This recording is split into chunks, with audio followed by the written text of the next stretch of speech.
All right, well, good afternoon, everyone. My name is Bob Fontana from the University of Michigan. I'd like to welcome all of you to our AASLD webinar today entitled Clinical Insights, COVID-19 in the Liver, with a series of case studies and updates. On behalf of the entire COVID AASLD working group, I'd like to welcome you to the webinar. This webinar is being recorded and will be available shortly on the AASLD website and also in Liver Learning. A few housekeeping items for everyone. With our last webinar, we had a tremendous number of questions that we were able to address. In order to ask a question, we ask that you go to the Q&A symbol on your Zoom, which can either be at the top or the bottom. It's a series of two little bloopers. We ask that you submit your questions through that and not through the chat room. And we will be able to answer the questions at the end, and we have our whole panel of 10 authors here on today's webinar. So everyone else is on mute. You won't be able to speak. Again, the only way you'll be able to communicate to us will be through the Q&A box there at the bottom or the top of your screen. So without further ado, let me go ahead and get started. This just shows you that Q&A box, which again may be either at the top or the bottom of your screen. And again, we ask that you use that for submitting questions and not use the chat. So as I mentioned, I'm Bob Fontana from the University of Michigan. And on behalf of our co-panelists today, I'd like to welcome Dr. Orrin Fix, Mark Russo, and Betsy Verna, leading hepatologists from around the United States, who will be presenting some of the content here in a few minutes. Obviously, this is the work of a large group of people, been working quite hard over the past month to put this all together, including all the individuals listed here who are also on the call. So our agenda for today is first some introductory comments, followed by an update to our clinical insights guideline that was just posted to the AASLD website today and is available now for download, which Dr. Fix will go through. And then we'll have Dr. Russo go over a rapid fire journal club of the latest developments in diagnostics and treatment of COVID-19, followed by some excellent cases from Dr. Verna, and a Q&A as well. So first, in terms of the big picture, COVID-19 is actually the World Health Organization term for this disease of coronavirus disease that was discovered in 2019, as we know, in Wuhan, China. The disease itself is actually due to infection with an RNA virus called the Severe Acute Respiratory Syndrome Coronavirus Type 2, or SARS-CoV-2. That's in distinction to SARS-CoV, which was responsible for the SARS epidemic, which happened in 2002 and 2003. Needless to say, we're all aware of the significant morbidity and mortality due to this infection. Unfortunately, this has already led to over 1.4 million people worldwide being infected. And as of today, over 380,000 Americans have been confirmed to be COVID positive, and unfortunately over 12,000 deaths already. Now, in the past several months, we've really made lightning speed progress with our understanding of this virus, how to diagnose it, how to recognize it, and beginning how to treat it. And one of the key developments since our last webinar 2 weeks ago was a couple of papers demonstrating our knowledge of how the virus interacts in the body. And of particular interest is a cell protein receptor called the angiotensin converting enzyme receptor type 2. And it turns out this was actually learned back in 2002 and 2003 that this was the molecular target for SARS-CoV, which caused SARS infection. It's also just recently been shown to be the molecular target of SARS-CoV-2, which causes COVID-19 disease. From prior studies, we know that in humans, the vast majority of this protein is expressed either in the lung particularly in the alveolar cells, as well as in the gut, particularly in the small bowel, more so than the colon. However, it is also expressed on other tissues, including cardiac tissue, cholangiocytes and other liver cells, and also on renal tubular epithelial cells. And we don't know, but it's possible that this may in part explain some of the clinical manifestations of COVID-19 in patients, because we know that universally patients start off with an upper respiratory infection that can rapidly move to pneumonia. Increasing reports of cardiac involvement in patients is being seen. GI symptoms are very common, and in fact the virus can be detected in the stool in as many as 40% of patients who are swab positive from their nasopharynx. And we also will hear today the frequent presence of abnormal LFTs in patients, which we're not certain if it's an epiphenomenon or due to the virus itself. And lastly, whether the frequent occurrence of AKI in these patients may be due to a direct effect of the virus on renal tubular cells is not known, but certainly intriguing. And as you can see here on the left-hand part of this slide, we're learning a lot about how the virus itself interacts with this ACE2 receptor.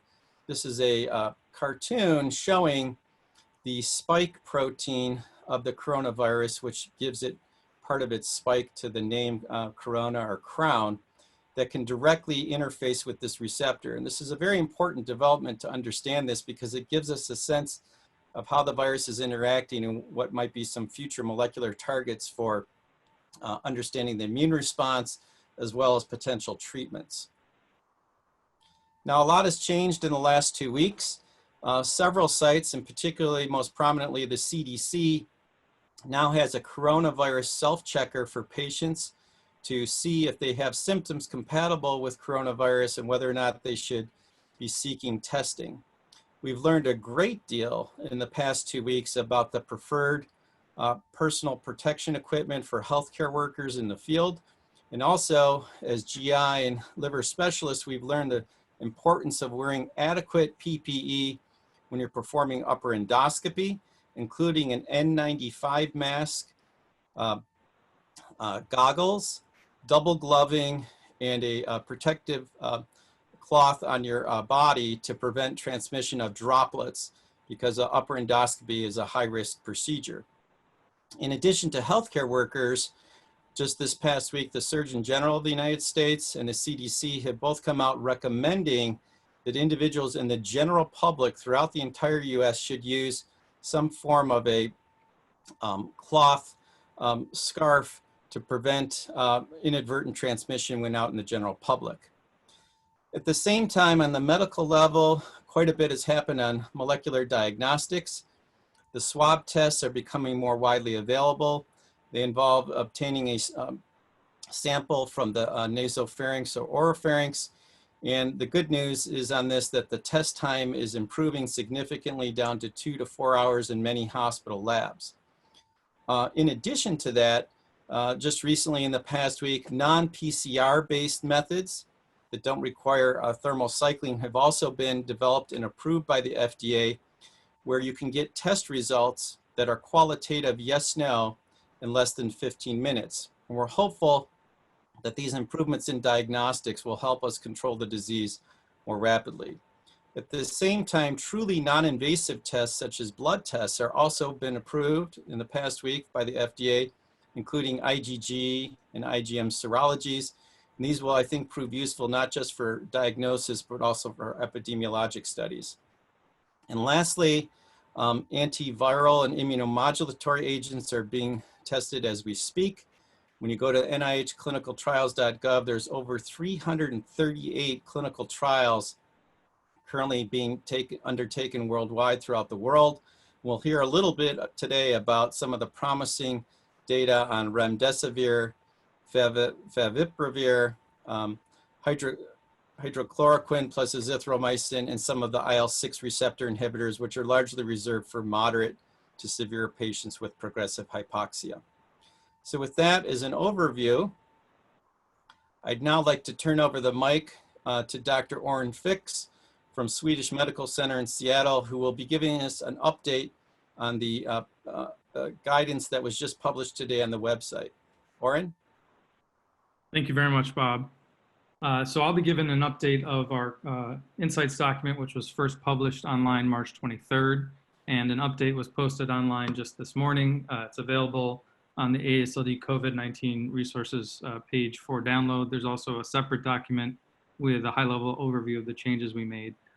This image here is of the first page of that document, and you can see the table of contents, and we have a pretty extensive set of sections to cover. I'm just going to go over some of the major changes that we've made in the last week. So we've added a couple of new sections, a section on diagnosis of SARS-CoV-2 infection, and a section listing some of the COVID-19 liver disease and transplant registries, including a registry at Columbia that Dr. Verna is involved with.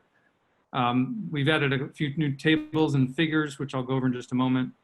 We've expanded the what we know sections to give more background, and we've arranged some of the content just for improved clarity. So we have a table 1, which lists diagnostic methods for SARS-CoV-2. And this is, as Dr. Fontana mentioned, an evolving area. And so we'll try to keep up with this with further updates. And then we have a table 2 of investigational treatments, also a very rapidly evolving area. And we're going to hear some of the studies today about some of these new treatments. We've added a figure just outlining a proposed algorithm for the approach to the patient with COVID-19 and elevated serum liver biochemistries. And the case that Dr. Verna is going to present is just one example of where an algorithm like this can be useful. And then we have a figure with the approach to liver transplant organ offers. This is a very complicated area for all of us. How do we handle the donor or the recipient who may have been exposed? And so this is just one way to try to go about that. And then we have a figure showing an approach to the liver transplant recipient who has COVID-19, and we've categorized that into early post-transplant within 6 months and greater than 6 months from transplant. So in terms of major changes about the virus itself, we've included some information about the virology of SARS-CoV-2, some information which is quite limited right now on the liver histology in patients with COVID-19. We've expanded the COVID-19 symptoms that you need to consider for screening patients, including sore throat, diarrhea, and new loss of sense of taste or smell. And we've expanded the COVID-19 complications that will be relevant when you're evaluating patients with elevated liver tests, such as myositis, particularly when AST is higher than ALT, cytokine release syndrome, ischemia, hypotension, and drug-induced liver injury. In terms of patients with chronic liver disease, we've clarified some of the recommendations for treating these patients, including a recommendation that treatment for hepatitis B and hepatitis C should be continued in patients that are already on treatment, but that perhaps it's reasonable to consider delaying initiation of hepatitis C treatment, at least for now, as that's not usually an urgent matter. We removed a specific recommendation for prednisone 10 milligrams when tapering high-dose prednisone in patients with COVID-19. We didn't want to confuse the matter, but we just wanted to impress that it may be reasonable to lower the dose of high-dose prednisone in patients with COVID-19, but maintain a dose that will avoid adrenal insufficiency. And then we recommend initiating immunosuppressive therapy in those patients with liver disease who have strong indications for treatment, such as autoimmune hepatitis or graft rejection, which is in contrast to other indications where immunosuppression may actually carry more risk than benefits, such as alcohol-associated hepatitis. In terms of liver cancer, we clarified our recommendations for monitoring patients with HCC, as well as surveillance of patients at risk for HCC. In general, this type of monitoring and surveillance should continue if possible, but an arbitrary delay of 2 months might be reasonable based on what we know about tumor doubling time and also the local COVID-19 circumstances with getting images. We've added some more information, quite a lot more information about COVID-19 treatment. We expanded the section on medication management to include new information about investigational agents. And we provided a link to the University of Liverpool Drug Interactions Group document. This is just one of many tables in that document. Very useful document when you're trying to find out if some of the investigational agents for COVID-19 might interact with medications your patient is already on. And then finally, For procedures, we added transient elastography to the list of elective or non-urgent procedures, and we revised the list of procedures that may need to be performed. We revised the PPE recommendations for endoscopic procedures to include N95 masks and double gloves. Next slide, please. So as I said, all of this is available from the AASLD on our website, COVID-19 resources website, and you can see the link here. There is a Spanish version of the original document online, and there will be a Spanish and Portuguese translation coming soon for our update and possibly other languages in the future. We will plan to provide future updates as needed as we get more information, and there's a manuscript in preparation. Well, thank you, Oren, for that excellent overview. And again, we advise those of you who are interested to download the document. It's there, it's available for free on the AASLD website, and it's searchable as well. So now we'll switch over to a rapid fire journal club. And I think no one better to be able to do this who can speak very fast and clearly other than Dr. Mark Russo from the Carolinas Medical Center. Mark? Thank you, Bob. So this slide, I'm going to start out with clinical presentation and course. The following slides, then we'll go on to treatment, and then we'll end with studies that are directly related to liver disease. On this slide, the first study I show and the second study I show are about adults and include adults. The first study is from Seattle, 9 hospitals of 24 adult patients in the ICU. They had symptoms 1 week prior to presentation. 54% had contact with an ill person, not necessarily COVID, they just had been ill. 50% presented with no fever, and 75% had lymphopenia. Among these 24 patients in the intensive care unit, 75% were ventilated, and they were ventilated for a median of 10 days. 50% died, and 70% were men. There was higher fatality among older patients, as we learned. Here, 62% mortality in those over 65, compared to 37% younger than 65. Other comments about this study, 14% had asthma, 22% were smokers, and patients were allowed to receive antivirals. 7 patients received remdesivir, and a few received hydroxychloroquine and lopinavir ritonavir. The next adult study was from Italy, and as we've learned, the fatality rate has been higher in Italy, and we'll discuss some reasons for that. 7.2% fatality rate in Italy compared to 2.3% in China. And in this study, among the fatalities, comorbidities were common, particularly heart disease and diabetes, followed by active cancer. And on average, there were 2.7 pre-existing diseases per fatality. And you can see there on the right that the fatality rate by age inflected around the age of 70, 12.8% mortality in those 70 to 79 compared to 8% in China, and 20% in those 80 to 89 compared to 14.8% in China. And finally, a study in pediatrics from Wuhan Children's Hospital that's looked at 171 pediatric patients with a median age of 6.7, of which 60% were male. 16% of these patients were asymptomatic. 65% had radiographic evidence of pneumonia, although they may not have been very sick. Of those that were sick, there was 3 patients in the ICU. They were all ventilated and had comorbidities, one of which died. Similar to adults, 59% had no fever, but unlike adults, only 3.5% had lymphopenia, and 149 at the time were discharged. So what can we learn from these studies? Well, fever may not be present in 50% or more of adults or children. Serious illness, although uncommon in children, does occur, especially those with comorbidities. Lymphopenia is common in adults, but it's not common in children. Fatality rates may be confounded by testing strategies, so more patients may have been tested in China compared to Italy, for example. Or the implicated cause of death could be COVID in one patient, but the complications of diabetes or hypertension in another patient. Of note, liver injury was not reported on these initial studies, and it's hard to know if it did not occur or simply was not reported. And patients may present with GI symptoms. A study that's published in the American Journal of Gastroenterology demonstrated that diarrhea and vomiting may be the presenting symptoms of COVID-19 disease, and it may not be respiratory symptoms. And this is important to know so that we can take proper precautions. Now we'll move on to studies of treatment. On this slide are COVID-19 studies and treatment. The first study from the New England Journal of Medicine in Wuhan was of lopinavir and ritonavir in 99 patients versus 100 patients treated with standard of care. This was an open-label randomized clinical trial. Patients had O2 sats of 94% or less and a PaO2 or FiO2 ratio of less than 300.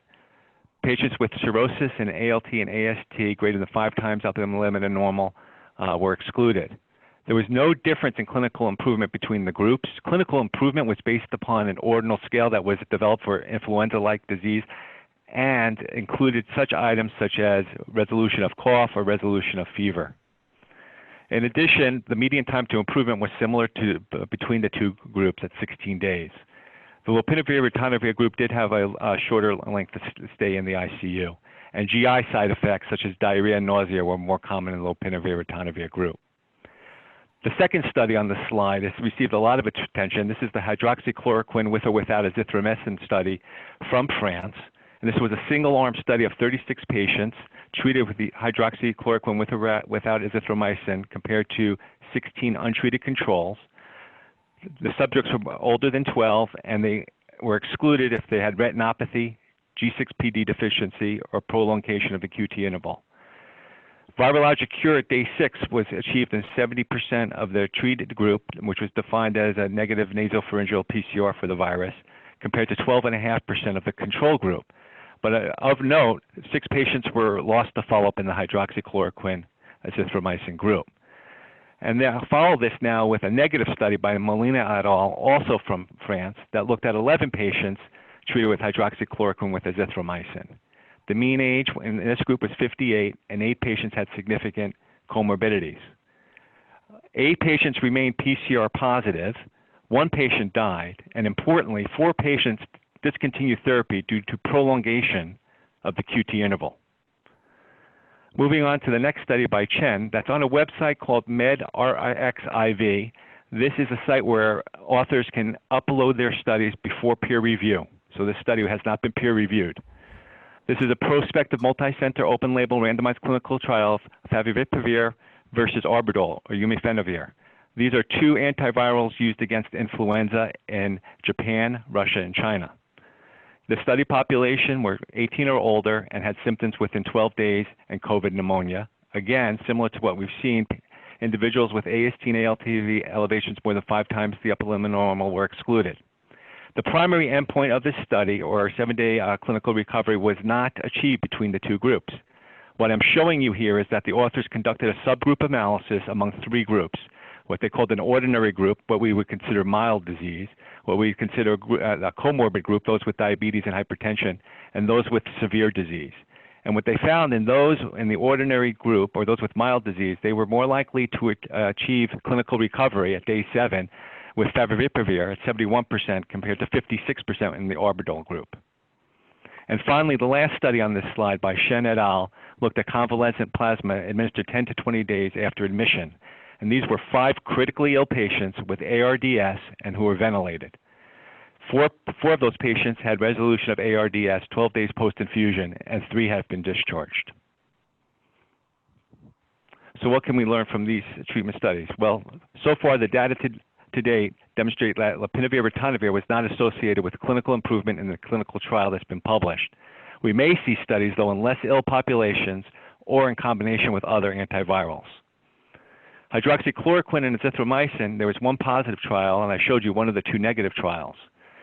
Larger randomized studies are needed with clinical outcomes before we can recommend routine use of this combination.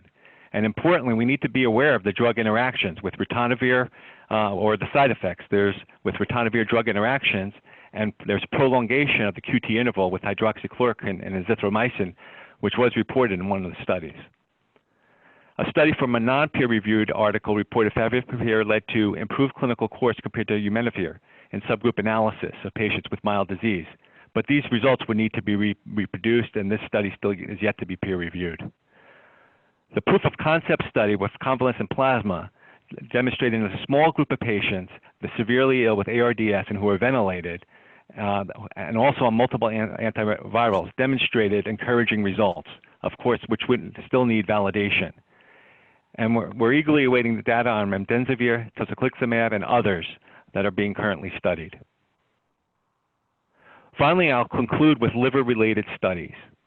The first study on this slide is from Zhang et al. That compared 115 patients with COVID compared to 119 patients with community-acquired pneumonia in this retrospective study. And they looked at differences in AST and ALT elevations between the two groups and found that there were not significant differences in aminotransferases between the two groups. Albumin was lower in the COVID group, leading the investigators to recommend that nutritional repletion is important in COVID-infected patients. In addition, they presented a liver biopsy finding from one patient who died that showed mild sinusoidal dilatation with minimal lymphocytic infiltrate. These findings could not be attributed to COVID, and the author suggested other causes could have been attributed, such as positive pressure ventilation leading to congestion. In the study by Bengesh et al., this is a correspondence that reviewed 7 studies. The 7 studies were comparing and looking at AST and ALT elevations in COVID patients and found those with mild disease had AST and ALT elevations for the most part that were less than 2 times the upper limit of normal. Even in the most severe COVID cases, the AST and ALT rarely exceeded more than 2 times the upper limit of normal, although it did occur. Also, the authors reminded us to look for other causes of elevation in aminotransferases, especially when you see high AST elevations, including looking at the CK to look for evidence of myositis.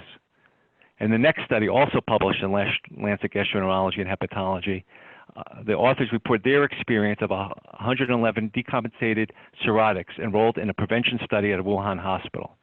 And what they use with their group is an app messenger system available in China called WeChat that was able to message their patients 3 days for a total of 12 times, reminding them of good habits and recommendations, such as washing their hands, wearing a mask when they went outside, getting their medication online versus going to the pharmacy. And what they reported is that none of their patients who they followed developed COVID symptoms or disease, whereas patients at other hospitals in Wuhan, about 17% developed COVID infection. And the next study was a case report of a 37-year-old man who underwent liver transplant for hepatitis B and HCC, published in Hepatology. This individual also received chemoembolization. He developed COVID-19 infection. He had been treated with steroids and tacrolimus for immunosuppression. He was treated with oseltamivir and perhaps other antivirals, and he did recover. The next study is from Dantiga et al., and this is a study from the red zone in Bergamo, northern Italy, of a pediatric liver transplant center. In this correspondence, he also points out that with SARS and MERS, other coronaviruses, there had not been a reported associations between severity of disease and of corona disease and liver disease. And in this study, from his transplant center, there was no significant COVID disease among 200 liver transplant recipients or 100 patients with autoimmune hepatitis. 3 recipients tested positive, none developed serious illness. And finally, I'll conclude on this slide that the group from Milan has published their algorithm for prioritizing patients for liver transplant and a flow chart demonstrating how they approach patients, which may be useful to other centers. So finally, to comment on liver disease and transplant and COVID disease, significant liver test abnormalities were uncommon thus far from COVID-19 disease. It does occur, but it's uncommon.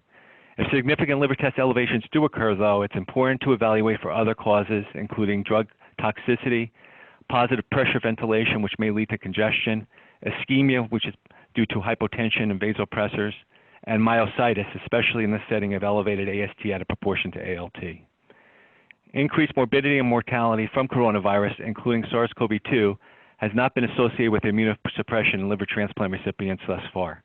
And it was not reported with the other coronaviruses, as I previously stated, with MERS and SARS. There's no evidence to support routinely reducing immunosuppression in uninfected liver transplant recipients or patients with autoimmune hepatitis.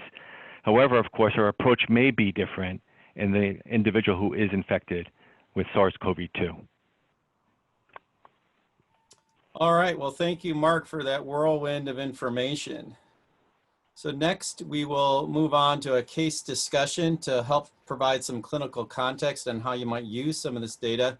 And again, I can think of no one better to update all of us than Betsy Verna, who's in the eye of the storm in New York City. And Betsy was kind enough to take the time to present some personal cases that she's been looking after. So, Betsy?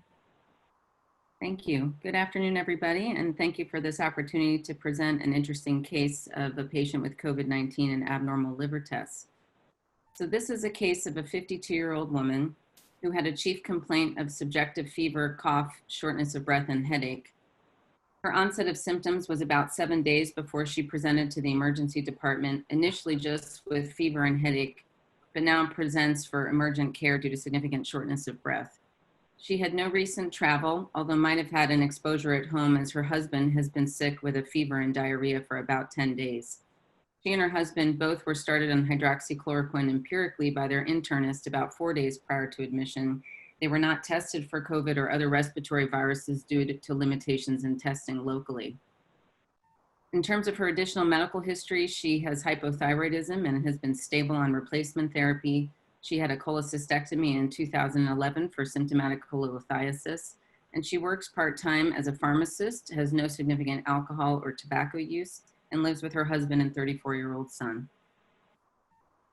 On her initial presentation to the emergency room, she was febrile with a temperature of 38.5, tachycardic to 111, had blood pressure of 102 over 68, was breathing at 28, and an O2 sat of 90% on room air at rest. On her initial physical exam, she was well nourished and well developed, but she was in moderate respiratory distress and had difficulty speaking in full sentences. Her chest exam was notable for mild diffuse crackles. She was tachycardic but regular. She had no abnormalities on her abdominal exam and had no edema or cyanosis. On her initial diagnostic workup, she had a white count of 4, 86% neutrophils and 7% lymphocytes, a normal hemoglobin, platelets of 167,000. She had a mild AKI with a creatinine of 1.37 and had abnormal liver enzymes on her initial presentation with an AST of 266 and an ALT of 234, a normal bilirubin, normal INR, a D-dimer of 0.5, but elevated inflammatory markers including a CRP of 99 and an ESR of 45. She did have a nasopharyngeal swab that was positive for the SARS-CoV-2 virus. Her initial chest x-ray was read as bilateral patchy airspace opacities, but with no pleural effusions and a normal cardiac silhouette. She had sinus tachycardia on EKG, and her initial course included being isolated upon entry into the emergency room on her intake assessment with a mask and also physical isolation. Her oxygen saturation increased to 95% on 4 liters, and she was more comfortable appearing after her initial assessment. And in terms of her additional initial treatment, she did have up titration of her supplemental oxygen in the first day. She was continued on hydroxychloroquine to complete a 5-day course, which is the regimen that we're using at Columbia. She was also treated with 5 days of azithromycin after noting that her EKG had no QT prolongation and the fact that she had severe symptoms. She was also evaluated early on for additional treatment options, including multiple things we have available to us at Columbia, such as entry into the remdesivir clinical trial or also compassionate use program, as well as use of immune modulation agents, including IL-6 inhibitors. And occasionally we are giving high-dose steroids or IVIG. Next slide. In terms of the workup of her elevated liver tests on admission to the hospital, similar to the algorithm that you've just been presented, we knew that she had relatively normal liver function at baseline. She had normal liver tests 4 months prior to admission. She had negative hepatitis C and B screening serologies and was hepatitis A immune. She was EBV and CMV negative and had additional markers, including a ferritin that was very elevated at 7,800 and a CK of 405. An ultrasound was not performed due to attempts to minimize exposures to clinical staff. Next slide. As we heard in the previous slides, liver test abnormalities have been reported throughout this COVID-19 pandemic, though with a wide range in the prevalence depending on the cutoffs used and also the population sampled. While these numbers here are very preliminary, these are the liver enzymes that we're seeing at Columbia on initial presentation in our center. So this is our first group of over 1,000 patients who largely were hospitalized patients.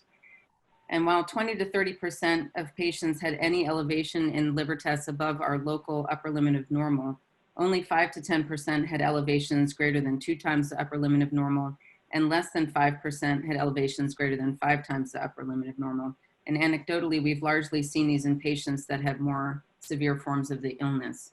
Next slide. So on the first night of hospitalization, unfortunately, our patient had progressive hypoxemic respiratory failure and increased work of breathing. She was placed on a non-rebreather on the floor and then in step down, but then had progressive decline in her oxygen saturation and ultimately was intubated and moved to the intensive care unit on her second hospital day. Here is a plot of her clinical course in relation to her liver test abnormalities. Next slide. On hospital day 2, her liver enzymes peaked with an AST and ALT of 399 and 301, which coincided with her clinical deterioration and intubation, which required significant ventilatory support. In addition, she had high levels of other inflammatory markers at this time, and we're checking these markers relatively routinely at our center to attempt to try to predict what the clinical course will be. And these included elevations in ferritin, CRP, procalcitonin, and IL-6. At this time, we considered additional treatment options, including enrolling her in the remdesivir programs or other therapies.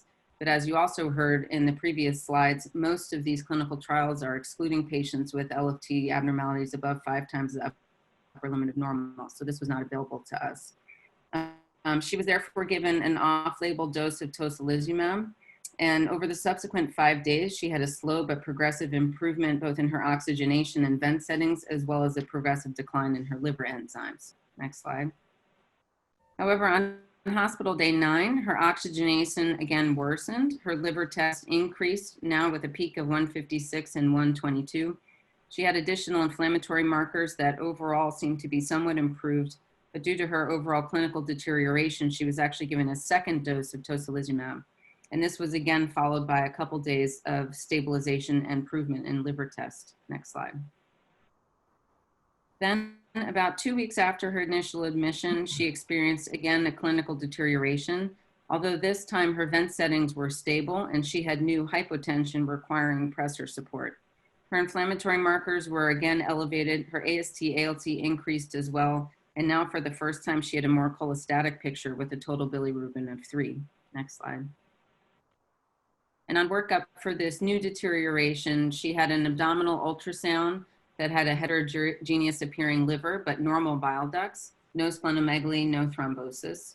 She had cultures that included blood and urine cultures that were positive for E. coli, and she was started on antibiotics for this, and had an echo that had a normal EF and no significant valvular pathology. Subsequently, on hospital day 14, she's now off pressors. She remains on antibiotics. She has improved vent settings now to FiO2 of 40% and a PEEP of 15. Her AST and ALT are now the lowest they've been throughout her admission at 98 and 48, and her total bilirubin is down to 1.2. Next slide.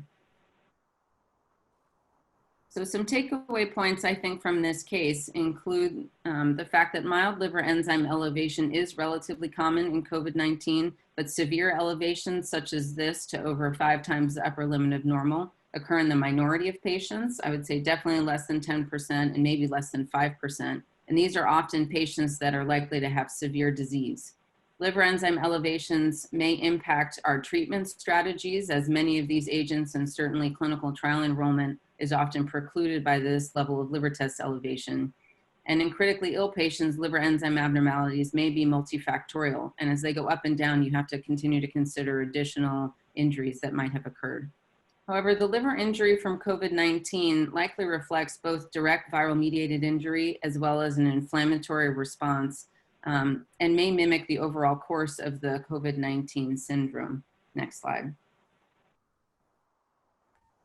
However, it's also, there's still a lot to learn about the pathophysiology of liver injury in the setting of COVID-19. And I wanted to also make the point that liver histologic changes that occur in this setting are not very well established yet. So this is an example of the types of findings we are now seeing histologically. Unlike the case I just presented, this is the case of a man who died upon arrival to the hospital with respiratory failure.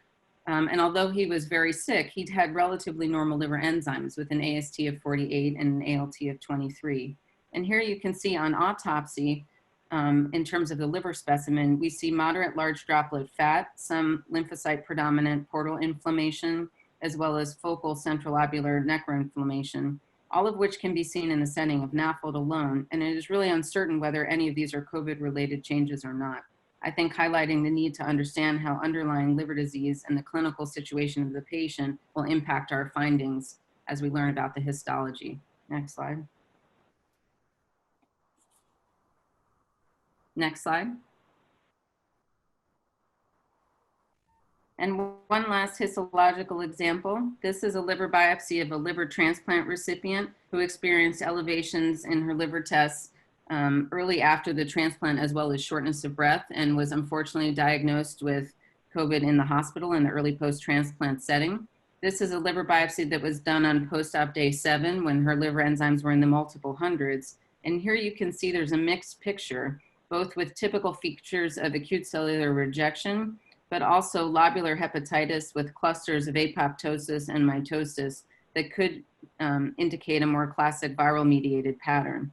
This patient was originally treated for rejection after this biopsy with bolus steroids and subsequently had a further increase in her liver enzymes, and now on minimization of immunosuppression has had progressive improvement.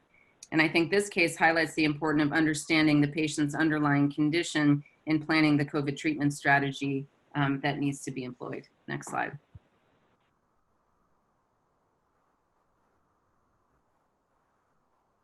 So takeaway points from these histologic cases are that there's not yet a complete description of liver histology in COVID-19 cases. Underlying liver disease will likely impact the enzyme and liver histology abnormalities that we find. However, liver biopsy is really not indicated in these acute settings unless there's a strong suspicion for additional pathology that will influence urgent treatment decisions, such as allograft rejection. Thank you. All right, well, thank you, Betsy and the other speakers for these excellent presentations. We have several questions that have come through, and again, we encourage those attending to submit them through the Q&A button at the top or the bottom. And in terms of getting things started, I'd like to call on some of my panelists to help out with answering some of these questions. So perhaps first for Raj Reddy. Raj, do you want to comment on the recommendation of holding off on antiviral therapy for patients with hepatitis C that you might be seeing right now? What's the rationale, and what's your thoughts on that? Well, I guess there's several reasons, Bob, as to why we would want to hold off. You know, hepatitis C treatment is not an urgent intervention, and then these patients, we just don't have an understanding of the progression of their disease due to the infection, the viral infection, which can cause pulmonary issues. And you've seen sudden progression with death. Yes, Betsy pointed out there's a patient who was dead on arrival, and I've heard of cases where they seem like they're stable and they rapidly progress into respiratory failure. So when you take into consideration the potential benefits versus the downside of therapy, I see there might be more downside where there might be interruptions in treatment while we're focusing on other organ issues. So this is not the first time we've delayed treatment in a variety of situations. And nosocomial infection is distinctly uncommon. The fair number of patients with hepatitis C come into hospital, have interventions, cardiac caths, paracentesis, and we don't see healthcare workers getting infected. So that would not be a concern. So I think just because of the variety of comorbid conditions that we're dealing with that are acute, I think it's best to delay treatment. That's our rationale. All right, thank you. And Betsy, here's one for you. Have we ever seen a case of acute liver failure in a patient with COVID-19? That's a great question. I mean, certainly we've seen a very severe acute liver injury, but I don't think I've seen a case so far of acute liver failure that we directly attributed to COVID itself. Obviously, when patients are that sick, there's probably lots of different things that are contributing to liver injury, like we've discussed before, including things like hypotension and other abnormalities. So I think it might be difficult to, in the end, attribute it all to the virus itself. But I have not seen a case of that yet. And I think your case highlights the complexity of these cases, how the transaminases can go up and down after admission to the hospital. And I think what's underappreciated is that some of these older patients in particular may develop cardiac dysfunction, which then can lead to an ischemic hepatitis. Do you want to sort of comment on that and what that looks like and what happens in patients with presumed ischemia to the liver? Yeah, you are right. I think both congestion and ischemia, as the patient's cardiopulmonary status waxes and wanes, is a major contributor to some of the fluctuations that we see. And it can be difficult to separate those from these other inflammatory responses and also the possibility of drug-induced liver injury. So I think we have a lot to learn about all of this. We have a lot of patients that are intubated in the ICU that really have a lot of hemodynamic stability. And then we have others that have a lot of lability who also have, for example, myocarditis or superimposed sepsis, or even some patients on ECMO. So I think you really have to look at the underlying condition of the patient and the complications they've had in order to put the liver test in context. All right, let me flip it over to Brendan McGuire. Brendan, do you want to comment on how do you handle patients who have HCC during this pandemic? Should we proceed with TACE? Should we hold off? What is the recommendation in your thoughts? For patients with HCC, since their mortality is high, recommendations are still to continue treating their HCCs with TACE, ablations and other procedures. And if they are a transplant candidate, to keep them listed and transplant them as needed. In terms of other patients that have HCCs, I think keeping the same intervals after they've been treated to follow them up and to make sure that they get appropriate screening, because the risk of recurrence is very high. As for the other group, if you're just screening patients that do not have HCC, but they have cirrhosis, hepatitis B, and other things that are high risk, for those individuals, we can probably delay imaging for a couple of months. All right, well, thank you, Brendan. Here's one for Ray Chung. Ray, how do you handle patients in a NASH trial who are on an experimental therapy who need to be seen for study visits? What's the status in the US for handling patients, liver disease patients who may be in clinical trials?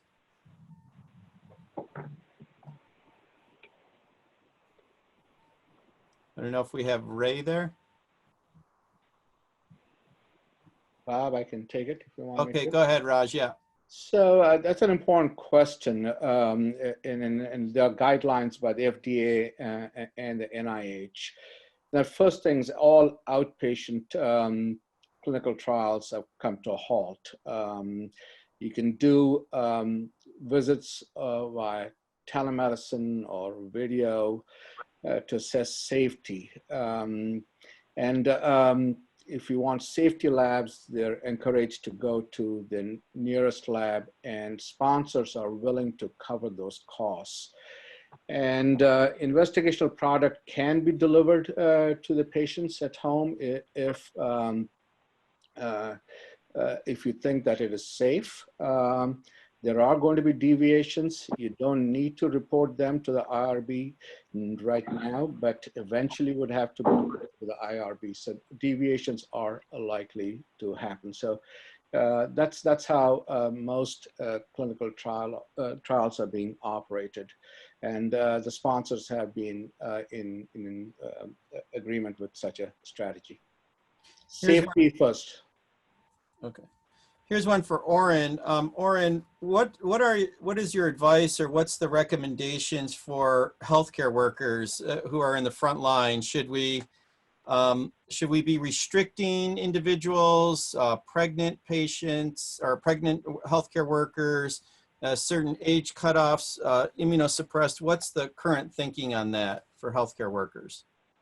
I think we need to protect our healthcare workers. We know there's a relatively high rate of infections in healthcare workers, particularly in China and in the early stages of this pandemic, and also in Italy. With proper PPE, it seems that the rate of infection is much less, but there's still some concern about the availability of PPE and also, exactly how this virus is transmitted. So I think to protect our healthcare workers, we need to consider whether we can exclude certain healthcare workers with risk factors from direct patient care. There are some centers that are either recommending or even requiring those over 65 to not have direct patient care duties. I think pregnancy is also an important risk factor to consider, and some other underlying conditions such as diabetes. All right, I think we have David Mulligan on from Yale. So if David, if you're there, tell us about living donor liver transplants and just deceased donor transplants. What's happening? What are surgeons doing? OPOs, et cetera. So that's a great question. Right now, especially in areas where we're really hard hit by COVID-19 and we don't have good control over the growth of the number of patients coming in with it, and we don't have good community control of COVID-19, we have held off on exposing healthy donors for living donor liver transplant unless there's a pediatric patient with fulminant liver failure that would need an urgent living donor liver transplant. I think that most of the transplant activity that's going on in the US is happening in parts of the country that are seeing little COVID activity. So in some areas of the Southeast and some in the central US where there's been less acute volume of COVID coming into the hospitals and certainly less demand on the blood bank and the blood products like platelets that have a short half-life, those centers have been able to selectively transplant their patients, mostly with deceased donors, and do that in a safe manner without infecting their patients. But for now, living donors has been something that our society has agreed on. We don't want to expose those healthy donors who are supposed to be staying home and staying safe and isolating themselves from their communities to coming with the risks of getting COVID going through such major surgeries, not to mention occupying the beds with ICU and potential for needing ventilators in this early phase of the COVID pandemic. Thanks, David. Here's one for Bilal Hamid from UCSF. Bilal, are you seeing HIV positive patients being more susceptible or having a different course than non-HIV positive patients with COVID?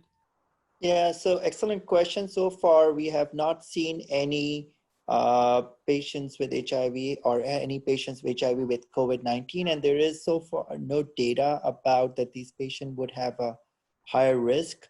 Most of these HIV patients are well controlled on medication, so we're not suspecting right now to have an increased risk. Here's one for Mike Shilsky from Yale also. Mike, if we have one of our remote liver transplant recipients, say on Tacro monotherapy, and they get hospitalized with COVID, LFTs are okay, what should we do with the immunosuppression? So Bob, we have maintained the immunosuppression with tacrolimus, and in patients that are starting to develop any kind of symptomatic disease, we have considered reducing or stopping the antimetabolites, whether it's MMF or azathioprine in these individuals. For prednisone, if they're on a low dose, we maintain it, and there's no contraindication if for other reasons the patient needs a higher dose of steroid, they can get them. All right, and here's one for the pediatric side. So Georgie, if you could tell us, what's your sense of COVID amongst children? Is it something we're seeing at the liver centers for pediatrics? Is it, can kids get very sick with this virus? So thank you, Bob. You saw here at Cincinnati Children's, being a low COVID prevalence area, we have not seen much in the existing large population of children with liver disease that are developing any abnormality in liver function test. You saw the review from the group from Northern Italy, and again, in their large population following over 200 post-transplant patients and autoimmune hepatitis, that they still did not see a lot of liver injury in patients with or without testing for SARS-CoV-2 test. So it looks like it has a different natural history and clinical manifestations in children than adults. Well, it seems to be just a low severity of disease in children. It will be interesting to see what we learn from the existing registries, both from capturing data from high COVID prevalent areas on both East and West Coast. So I think that we still have a lot to learn as the impact of the infection in children with existing liver disease. Thank you. Mark, you mentioned a lot about the different clinical trials. We know that currently nothing is FDA approved or proven to be efficacious, but tell us, what are some of the contraindications? Should we be checking EKGs in everyone? Any issues with the hydroxychloroquine? And what about the ALT levels in patients who might get remdesivir? You want to comment on hydroxychloroquine and particularly remdesivir? Yeah, thanks, Bob. I think with hydroxychloroquine, especially if you're going to use it with azithromycin, which is where the data are for, at least in that one trial, PCR negative, you should check a EKG prior and follow them regularly because of prolongation of the QT interval. Again, with both hydroxychloroquine, azithromycin, and remdesivir, I think for the time being, if you're going to use this as compassionate use, the liver tests should be monitored, and the setting should be individualized depending on how sick the patient is. Of course, the clinical trials have excluded individuals with AST and ALT elevations more than 5 times the upper limit of normal. But as far as compassionate use, it has been used in that setting. So I think the therapy needs to be individualized, and preferably these patients should be enrolled in clinical trials. I would agree with that. And just by way of review, for those of you who are interested, hydroxychloroquine and chloroquine have a very low likelihood when given chronically of causing liver injury. But keep in mind that a lot of these protocols use high doses for short periods of time. So we really don't know about giving these drugs acutely. And remdesivir, to my knowledge, all I was able to find was 3 cases reported from the first 12 patients in the United States who got remdesivir. And I believe a couple had mild ALT elevation, but this was uncontrolled studies, so it's hard to know if that was just part of the COVID hospitalization or the remdesivir. So Betsy, you probably have the most experience of any of us in the United States, and perhaps with remdesivir. What are you seeing when remdesivir is given? Do you see a blip up of transaminases? Is it difficult to tell? Any thoughts on that? Yeah, I mean, I'll say just in my own small clinical experience, many patients that are severely ill that we put on remdesivir actually have a decline in their liver tests as they improve clinically. So I have not seen a case of what I would have attributed to remdesivir related liver injury. We have a case or 2 of patients in our hospital on expanded access that actually had liver tests that were perhaps elevated above the range that they are normally enrolling patients in that program. And the 2 that I know of have had a decline in their liver tests on the treatment rather than the opposite. But I think obviously these are just a small number of anecdotal cases, and we need this part of that reporting out very quickly. Great, that's very useful information. Let me turn it over to Ryan Kwok from Walter Reed. So Ryan, 2 questions here for you. One is, how should a GI or liver practice sort of step down its clinical activity? That's the first one. Yeah, it's a good question, and I think it It's going to vary across the country just based on what's going on in your local area. You know, we've seen and heard anecdotally of programs still pursuing transplantation, depending on your local prevalence. However, I do think that just given the trends of things as they've been, it is prudent to consider scaling back any certainly endoscopic procedures that are not urgent or emergent. And then also to work as great to an extent as possible to minimize any in-person clinical visits, to do everything where possible through telemedicine, or even deferring many tests as is clinically indicated. And then Ryan, can you tell us about this joint statement from the AGA, AASLD about, you know, PPE, endoscopy, and upper endoscopy? Yeah, so great question. It's published on the AASLD website, as well as those of our sister societies for altogether. Just in terms of the posture related to PPE, I think specifically a question was asked regarding the use of the N95 masks for upper endoscopy, and that is a recommendation that the AASLD endorses along with our sister societies, in addition to double gloving, an impermeable gown, as well as face masks. And then, you know, from there, I think that I've heard various different center-specific recommendations for these things, but the AASLD does adhere to the our sister societies in terms of the use of PPE and endoscopy. And lastly, Ryan, I know you have a lot of trainees there where you're at. What is the role of our fellows and residents with doing procedures during this time? Should they be involved? Should we not? Any sort of, you know, consensus on this point?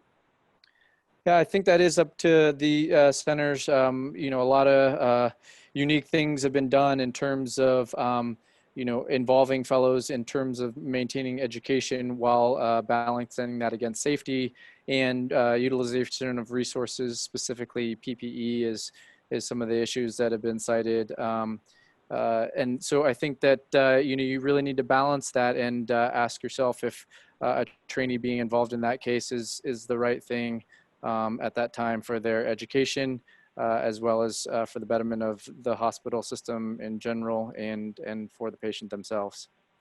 All right, thank you. And here's one for both Ray Chung and Dan Pratt from MGH. Can you give us a feel for what these quantitative COVID-19 PCR tests are? Like, what's the range that might get reported out? And how do you interpret a quantitative versus a qualitative PCR off of a swab? Bob, the quantitative PCR assays may be helpful in terms of understanding the efficacy and the decline of viral load in a given nasal swab. I would caution, though, the interpretation of these things, because there is a great deal of variability, as we've already learned from the qualitative tests, in terms of false negative, false positives. But also, I think that just the acquisition of the sample can be variable. And so differences in viral load, as it were, measured by these quantitative assays, may still be subject to significant interpretive issues. So I think it's an advance forward for sure, but I do think that we still have to consider the entire context when we try to interpret viral load declines in these patients. Dan, any further comments on that? No, I think that's what Ray said is absolutely right in terms of having some useful information in terms of managing these patients. I'm not sure that we can as yet put a whole lot of stock in changes in viral load for sure. And here's another one for Raj. You know, we're hearing, you know, obviously we're all concerned about hospitalized patients, ventilators, mortality. What about people who recover? What happens to them? Are they doing okay? Is there particular monitoring we need to do if they're ready for discharge? Any comments on that?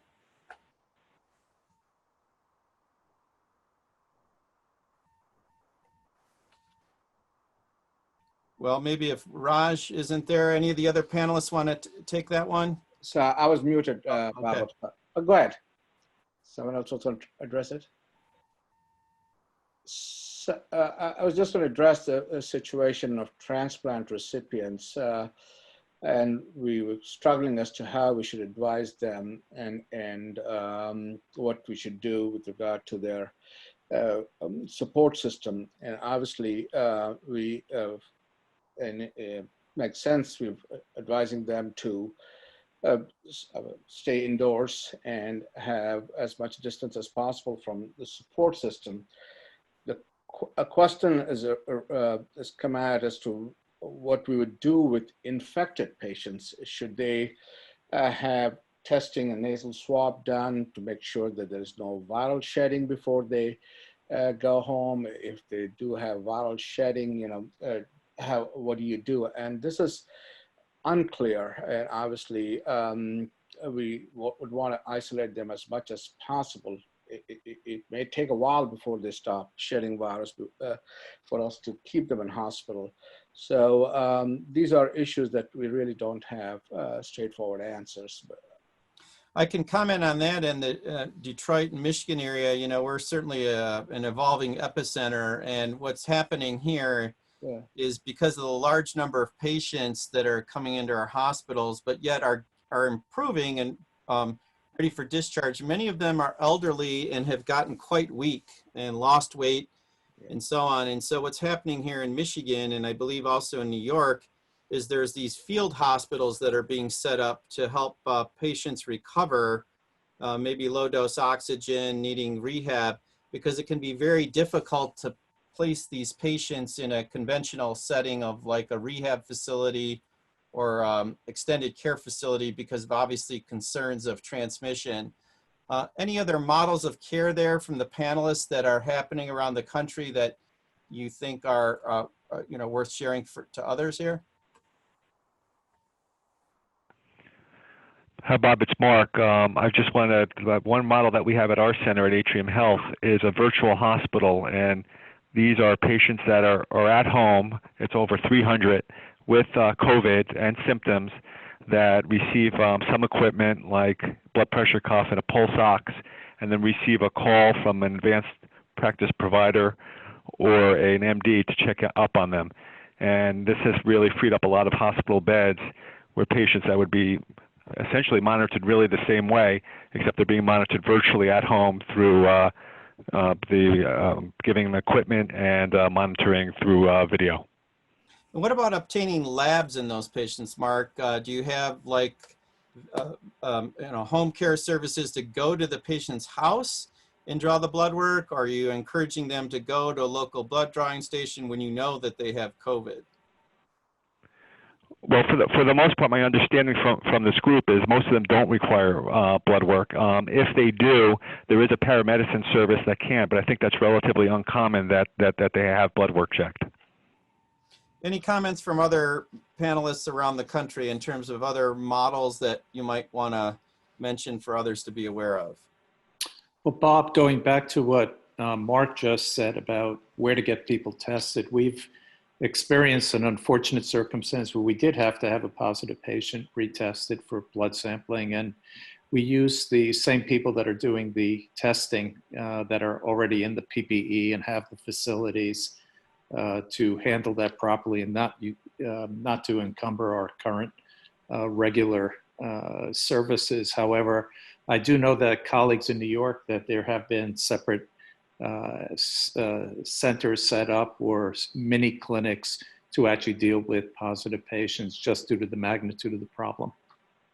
Betsy, do you want to comment on that, on how that's going in New York, if you're aware? Yeah, I mean, I can comment at our own institution. We have set up sort of makeshift clinics that we're calling fever clinics or fever and cough clinics, where we're doing a lot of swab testing.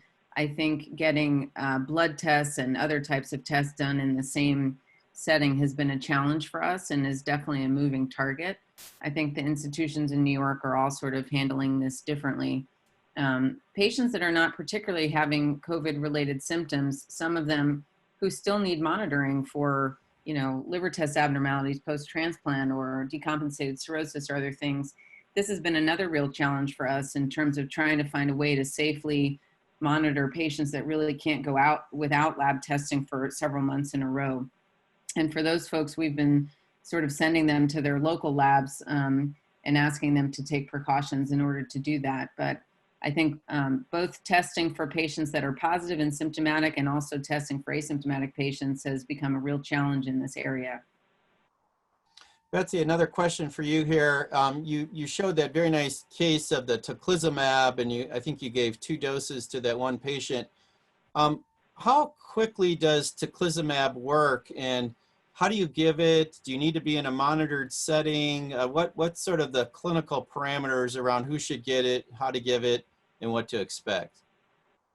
Yeah, so, you know, I think this is an area that's evolving quickly. We're giving it in select sort of off-label cases like this, largely in patients that are either severely ill or seem to be progressing rapidly with high inflammatory markers and the such at Columbia. We're generally giving it as a 1-dose treatment. It's an intravenous treatment. I would say, and I don't know the whole spectrum of everything that's happened at Columbia, but I would say a large number of them have been given in the ICU, although I'm aware of a few patients who got them sort of in step-down settings on the floor that were not intubated yet.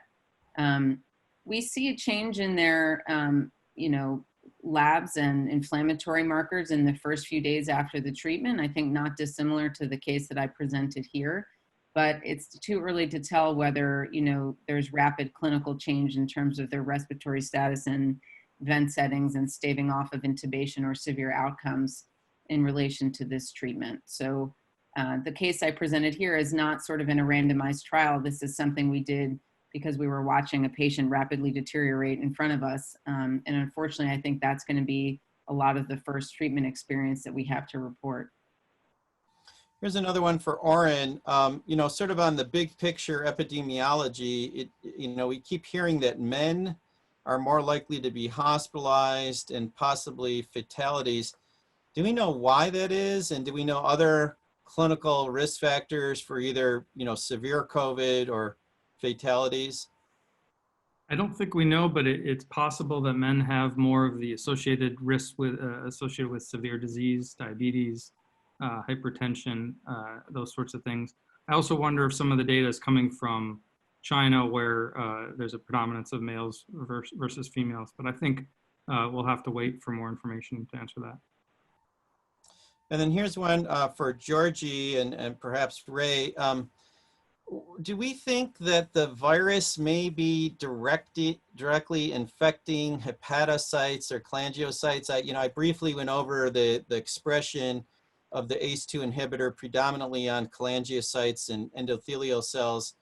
Any thoughts on whether the liver may be an innocent bystander, a primary target?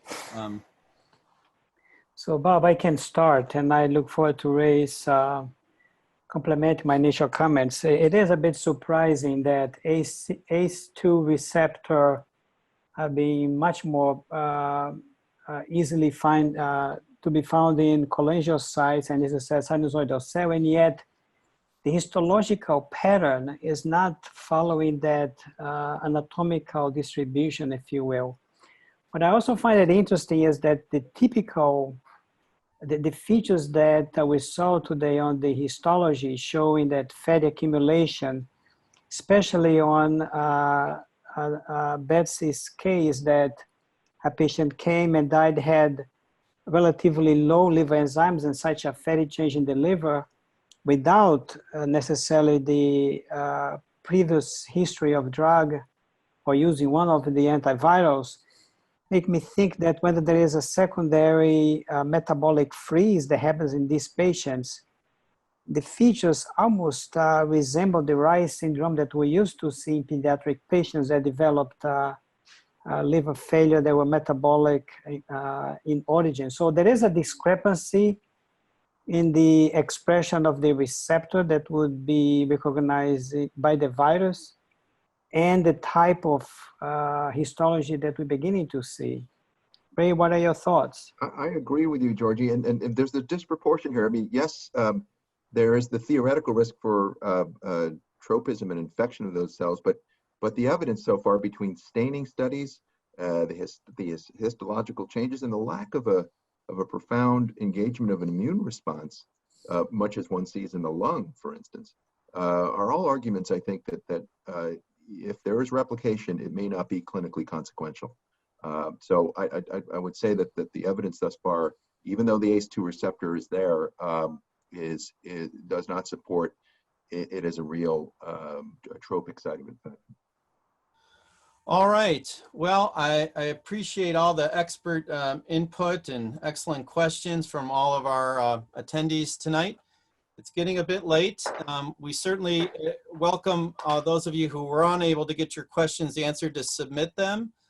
We will be responding to those. We're going to post these on the AASLD website as well. We also want to remind you that the updated guidance is now available for download from the website. And we also plan to have another webinar in approximately 2 weeks on Thursday, April 16th, where Brendan will be leading the charge, and we'll certainly include different topics next time, and hopefully we'll know a lot more. And lastly, our final slide here, just for resources. We all are struggling to keep up with the latest data. Here's some of the websites for everyone, and certainly feel free to reach out to us. We're all just trying to do the best we can to help each other out. So with that, again, I'd like to thank my co-panelists, the presenters, all of you who stayed with us, and obviously the AASLD for sponsoring this and getting such a wonderful website up and running in such a quick time. Thank you.